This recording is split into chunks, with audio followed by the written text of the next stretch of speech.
பள்ளித்தலம் அனைத்தும் கோயில் செய்குவோம். இது பாரத தேசம் என்று தோள் கொட்டுவோம், தோள் கொட்டுவோம். பாரதி அன்று கண்டான் கனவு.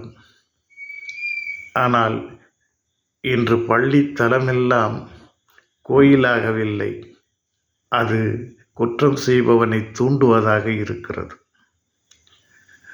எங்கே நாம் நிறைவோடு வாழ வேண்டும், வாழத் தெரிந்து கொள்ள வேண்டும் என்று அடித்தளம் அமைக்கிறோமோ, அதுவே பேதகம், மனதுக்குள்ளே சஞ்சலம், தேவையற்ற பழக்கம், கூடா நட்பு, இவையெல்லாம் கற்பிக்கும் கூடாரமாக மாறிவிட்டதோ.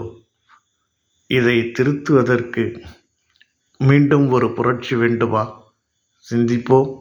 எல்லாம் இன்பமயம், எப்பொழுதும் இன்பமயம்.